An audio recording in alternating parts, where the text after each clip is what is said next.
Hello बच्चों, आज का आपका टॉपिक है सेंट्रीफ्यूगेशन। ठीक हो गया। तो सेंट्रीफ्यूगेशन जो मेथड है आज हम उसको पढ़ेंगे इसमें जिसमें आपका मिल्क में से क्रीम को सेपरेट किया जाता है और कैसे करते हैं। Okay, the process of centrifugation is used to separate the cream from milk. It is a method of separating the suspended particles of substance from a liquid. तो इस प्रोसेस में जो सेंट्रीफ्यूगेशन जो प्रोसेस होती है, इसमें क्या किया जा रहा है, मिल्क में से हम क्रीम को क्या कर रहे हैं, क्रीम को सेपरेट कर रहे हैं। ओके, थ्रू कौन से प्रोसेस के, सेंट्रीफ्यूगेशन।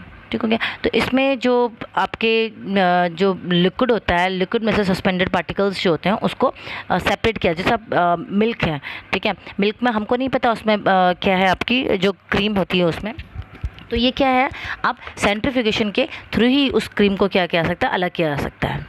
ओके, तो इस मशीन में क्या किया जाता है, मिल्क को बहुत तेज़ी से घुमाया जाता है, जिसमें आपका बटर मिल्क और आपकी जो क्रीम होगी वो दोनों क्या हो जाते हैं, अलग हो जाता है। Okay, this process is carried out by the machine called centrifuge. तो इस प्रोसेस में जो मशीन यूज़ होती है उसे सेंट्रीफ्यूग कहा जाता है। Sometime the solid particles in a liquid are very small and pass through a filter paper. For such particles the filtration technique can not be use. कभी कभी क्या होता है कि जो सॉलिड पार्टिकल्स होते हैं किसी लिक्विड मीडियम में, तो वो बहुत छोटे होते हैं और वो आराम से क्या हो जाते हैं, आपके फिल्टर पेपर से क्या जाते हैं, पास हो जाते हैं। तो इस टाइप के जो पार्टिकल्स होते हैं, ठीक है, तो उनके लिए फिल्ट्रेशन जो टेक्निक है आप उसको यूज़ नहीं कर सकते हैं। तो उसके लिए आपके क्या है, सेंट्रीफ्यूगेशन आपका जो प्रोसेस है उसको यूज़ किया जाता है। The mixture is rotated rapidly so that the heavier particle in the mixture settle down to the bottom. तो इसमें क्या कहते हैं, जो मिक्सचर होता है उसको क्या होता है, रोटेट किया जाता है, बहुत तेज़ी से घुमाया जाता है, ठीक है, जिससे हैवी जो पार्टिकल्स होते हैं मिक्सचर में, जो हैवी पार्टिकल्स होते हैं वो क्या होते हैं, बॉटम में बैठ जाते हैं आपके। Okay, the basic principle of centrifugation is that the denser particles are forced to the bottom and the liquid being lighter remain at the top. तो इसमें सेंट्रीफ्यूगेशन जो प्रोसेस है उसका बेसिक प्रिंसिपल ये है कि इसमें जो डेंस पार्टिकल्स होते हैं, ठीक हो गया, वो तो आपके नीचे बॉटम में बैठ गए हैं, और जो लिक्विड जो पार्टिकल होगा वो हल्का होता है तो वो टॉप में ही रहता है। ओके, तो step of separating cream from milk. तो कैसे जो मिल्क में से क्रीम को सेपरेट किया जाता है, तो उसके स्टेप्स क्या हैं। सबसे पहला है, take some full cream milk in a test tube. आप फुल क्रीम मिल्क जो आपके अमूल का आता है या मदर डेयरी का आता है, तो उसको क्या करना है, आपने एक टेस्ट ट्यूब में लेना है। Centrifuge it by using a centrifuging machine for 2 minutes. अब उसको क्या करना है, सेंट्रीफ्यूग करना, मतलब बहुत तेज़ी से उसको घुमाना है। कौन सी मशीन से, जो सेंट्रीफ्यूगिंग मशीन है उससे 2 मिनट तक। ओके, तो उसमें क्या होगा, आपका क्रीम अलग हो जाएगी और आपका मिल्क वो जो होगा वो आपका अलग हो जाएगा। ओके, तो एप्लीकेशन ऑफ सेंट्रीफ्यूगेशन ये कहाँ कहाँ आपका यूज़ होता है, इसको यूज़ किया जाता है आपका डायग्नोस्टिक लेबोरेटरी में, ठीक है, ब्लड टेस्ट और यूरिन टेस्ट के लिए। ओके, आपका डेयरीज में यूज़ होता है ये, और घरों में भी हम इसका यूज़ करते हैं, इसमें से जो क्रीम में से बटर को अलग करने के लिए। Use in washing machine to squeeze out water from wet cloth.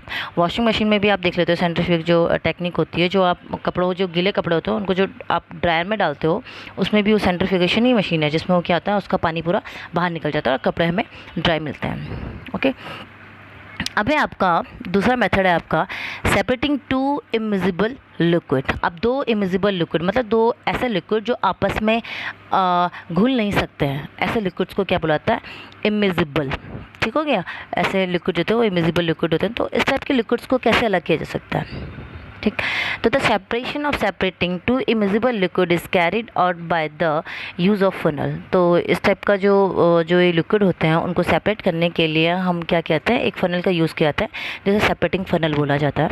Okay, the basic principle involved is the difference between intensity of two liquid formed to separate layer। तो जो इसमें जो होता है, जो दोनों जो लिक्विड्स होते हैं उन दोनों की क्या होती है, डेंसिटी अलग अलग होती है, ठीक है। जैसे आपका तेल और पानी है, तो इन दोनों की डेंसिटी अलग है, ठीक है। पानी आपका तेल से भारी है, इसलिए जो तेल होता है वो क्या होता है, पानी में आपका तैरता है। ओके, तो इसमें स्टेप्स क्या है कि आपको केरोसिन ऑयल को आपको केरोसिन ऑयल और वाटर है उन दोनों को मिक्स किया गया है, तो उनको अलग कैसे किया जाएगा, सुन लीजिए सॉरी। वो the mixture of kerosene oil and water in a separating funnel. तो आपको क्या करना है, केरोसिन ऑयल जो वाटर है उसके मिक्सचर को एक सेपरेटिंग फनल में उसको भर देना है, ठीक है, उसमें डालना है। Let it stand undisturb for some time so that separate layer of oil and water are form. आप क्या करना है, उसे कुछ देर तक आप छोड़ दीजिए, ठीक है, उसे डिस्टर्ब नहीं करना है, ताकि उससे क्या हो जाए, दोनों की एक सेपरेट लेयर बन जाए ऑयल और वाटर की, ठीक हो गया।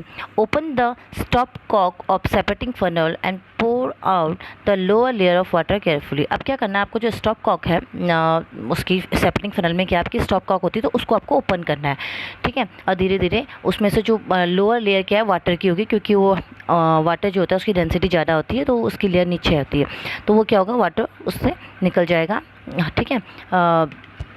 और उसके बाद क्या करना है, जैसे ही आपका close the stopcock of the separating funnel as the oil reaches the stopcock. और उसके बाद आप स्टॉप कॉक को क्या कर देंगे, आप क्लोज कर देंगे जब आप देखेंगे कि जो आपका ऑयल है वो स्टॉप कॉक तक क्या हो गया, पहुंच गया है। ओके, तो इससे क्या होगा कि आपका वाटर अलग हो गया और आपका केरोसिन ऑयल अलग हो गया। क्या यूज़ किया हमने इसमें हमने किया सेपरेटिंग फनल यूज़ किया। ओके, तो एप्लीकेशन ऑफ फनल, तो एप्लीकेशंस क्या है इसके, तो एप्लीकेशन इसके यही है, कहाँ इनका यूज़ हो रहा है, तो आपका ये है तो ऑयल और वाटर को जो मिक्सचर है उसको सेपरेट करने के लिए। और दूसरा क्या है, in the extraction of iron from its ore the lighter slag is removed from the top by this method to leave the molten iron at the bottom in the furnace. तो इसमें extraction, जो iron का जो extraction किया जाता है, extraction मतलब कि उसकी सफाई की जा रही है। हमको जो आयरन होता है वो हमारी अर्थ से हमें प्योर फॉर्म में नहीं मिलता है, ठीक है, उसके साथ बहुत सारी गंदगी होंगी, उसके साथ पत्थर लगे हुए होंगे, छोटे छोटे कंकड़ लगे हुए होंगे, ठीक है, मिट्टी होगी, ठीक है, तो हमें उसके ओर से उसको लेना है, ठीक है, हमें उसके ओर से उसको लेना है, मतलब प्योर आयरन उसमें से निकालना है। अब ये ओर है, ये आपको पूरा प्योर आयरन नहीं मिला हुआ है, उसका ओर है जिसमें उसकी मिट्टी भी है, पत्थर भी, सब कुछ इसमें मिक्स हो रखा है और आयरन भी है साथ में। तो हमें इसमें से आयरन को अलग करना है, तो इसको अलग करने के लिए भी आपकी सेपरेटिंग फनल का ही यूज़ किया जाता है। तो इसमें क्या किया जाता है, जो ये जो आयरन है जो उसके ओर को क्या किया जाता है, बहुत ज़्यादा जो फर्नेस होती है उसमें उसको गर्म किया जाता है। तो इसमें क्या होता है, जो हल्के जो आपके लाइटर जो स्लैग होता है वो तो आपका आप उसे आराम से अलग कर देते हो, ठीक है, वो टॉप में उसकी लेयर बनती है, और जो नीचे की साइड जो होता है आपका जो मॉल्टन जो आयरन होगा वो नीचे बैठ जाएगा आपका, ठीक है। तो वो आप क्या होगा, तो उससे आप आसानी से क्या होगा, नीचे वाले लेयर से आप क्या कर दोगे, आप उसको जो आपका आयरन है उसको अलग कर देंगे, ठीक है। अब है आपका सब्लिमेशन, अब है सब्लिमेशन नेक्स्ट जो प्रोसेस है। तो ये प्रोसेस जो होती है, this process is use to separate mixture that contain a sublimable volatile component from a non sublimable impurities. तो इस प्रोसेस में यूज़ किया जाता है ऐसे मिक्सचर को, ठीक है, दो ऐसे मिक्सचर जो एक तो आपका सब्लिमेबल वोलेटाइल कंपोनेंट को दूसरे नॉन सब्लिमेबल इम्प्योरिटीज के साथ वो अगर मिक्स हो रखा है, ठीक है। कि सब्लिमेबल वोलेटाइल का मतलब ये होता है कि ऐसा सॉलिड जो को हीट करने पे वो क्या हो जाता है, आपका वेपर में चेंज हो जाता है। Okay, sublimation is a process where a substance directly changes from solid to gases state on heating.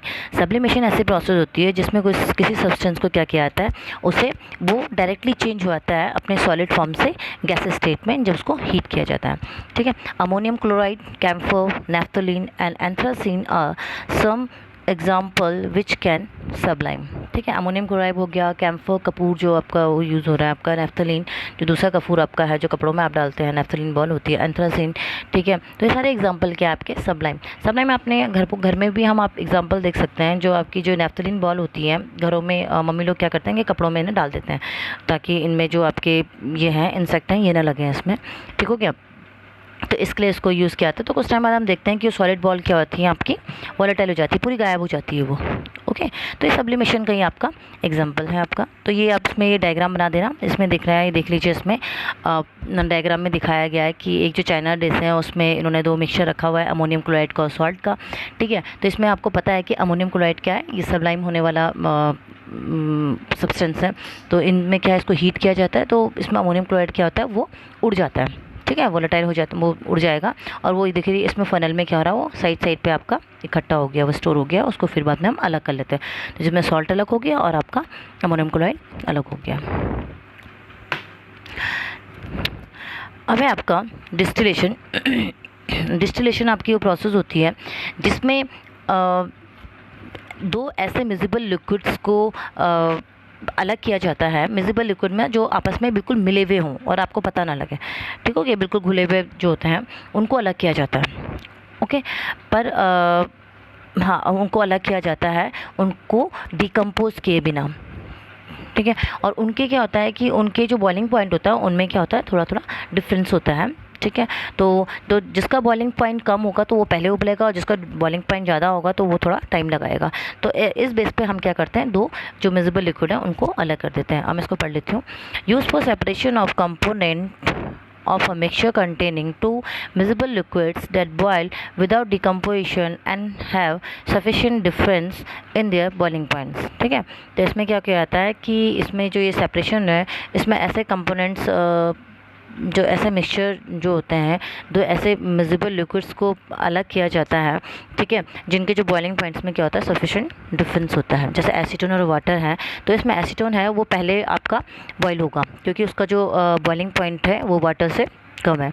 Okay, तो देख लीजिए इसमें जो इन्होंने ये डिस्टिलेशन की जो प्रोसेस है ये दिखा रखा है, इसमें जो एपेरेटस यूज़ करके कि कैसे कैसे इसमें इन्होंने एक ये है डिस्टिलेशन फ्लास्क में इन्होंने दोनों का मिक्सचर ले रखा है, एसीटोन और वाटर का। उसके बाद इसको हीट कर रहे हैं तो क्या होगा कि पहले आपका जो एसीटोन है वो पहले आपका वेपर बनेगा क्योंकि उसका जो बॉइलिंग पॉइंट है वो वाटर से कम होता है, तो वो फिर क्या होगा, उसके बाद वो कंडेंस होकर आपका दूसरे बर्तन में क्या हो रहा है, वो स्टोर हो रहा है, ठीक है। तो देख लीजिए, तो mixture of acetone and water is separated by this method. Next है आपका फ्रैक्शनल डिस्टिलेशन, ठीक है। फ्रैक्शनल डिस्टिलेशन में ऐसे दो या दो से ज़्यादा मिजिबल लिक्विड को अलग किया जाता है जिनके जो बॉइलिंग पॉइंट होते हैं वो 25 डिग्री से कम होता है, ठीक है, 25 केल्विन से कम होता है।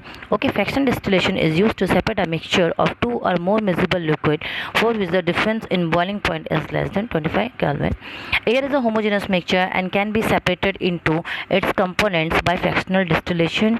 Below is diagram which show the steps of separation of air. तो एयर एक होमोजेनस मिक्सचर है, ठीक हो गया। तो आपको पता नहीं है एयर्स में कौन कौन सी गैसेज है, हमें ये तो पता है, नॉलेज को तो हमें पता है कि एयर में आपकी नाइट्रोजन है, ऑक्सीजन है और वाटर वेपर है, ठीक है, कार्बन डाइऑक्साइड है, बहुत सारी गैसेज है, लेकिन हम उसको देख नहीं सकते हैं, ठीक है। तो ये जो फ्रैक्शनल डिस्टिलेशन जो मेथड है इसके थ्रू हम क्या कर सकते हैं, जो सारी गैसेज हो उनको क्या कर सकते हैं, अलग अलग किया जा सकता है। ओके, तो ये डायग्राम आप देख लीजिए, इसमें ये डायग्राम बना लीजिएगा आप कि कैसे कैसे इसमें से एयर में से जो आपकी जो गैसेज हैं उसको अलग किया जा रहा है, ठीक हो गया। ये है आपका, तो इसमें क्या हो रहा है, जो एयर को क्या किया जाता है, इसमें कंप्रेस्ड किया जाता है और उसका प्रेशर बढ़ाया जाता है और उसके बाद फिर उसको क्या किया जाता है, जो एयर है उसको ठंडा किया जाता है और टेम्परेचर उसका क्या होता है, कम किया जाता है, मतलब कम करके उसका जो एयर होती है उसको कूल किया जाता है टेम्परेचर कम करके, ठीक है, ताकि वो क्या लिक्विड एयर में चेंज हो जाए। क्योंकि जो आपकी जो पहले जब उसका टेम्परेचर वो किया गया था, बढ़ाया गया था, तो हाँ सॉरी ये जो है, हाँ, टेम्परेचर जो होता है इसका उसको कूल किया जा रहा है एयर का, ठीक हो गया। तो उससे क्या होगा, वो लिक्विड एयर में चेंज हो जाएगा। ओके, द लिक्विड एयर, अब आपको पता है कि जो आपकी जो एयर होती है जब वो गर्म होती है तो वो क्या होती है, हल्की होती है। ओके, तो ये बोल रहे हैं कि the liquid air is warm up slowly in a fractional distillation column where gases get separated at different heights depending upon their boiling point। तो जहाँ क्या होंगे, गैसेस सेपरेट हो जाएंगे अपने आप अलग अलग हाइट में, ठीक है, अपने बॉइलिंग पॉइंट के हिसाब से। तो इसका ये जो ये यूज़ हो रहा है इसमें जो सेपरेट करने के लिए हवा में से जो ये गैसेस हैं, ये मैं आपको भी बताती हूँ इसको, ठीक हो गया। तो बच्चों आप इसको अपनी नोटबुक में कर लीजिएगा, ठीक है। ये मैं आपको अभी उसके थ्रू फ़ोटो में इसकी अलग से दे देती हूँ, ठीक है। ये जो फर्नेस होगा इसमें जिसमें आपकी एयर में से आपकी और गैसेस को अलग किया जा रहा है, ठीक है बच्चे। चलिए, ओके, बाय।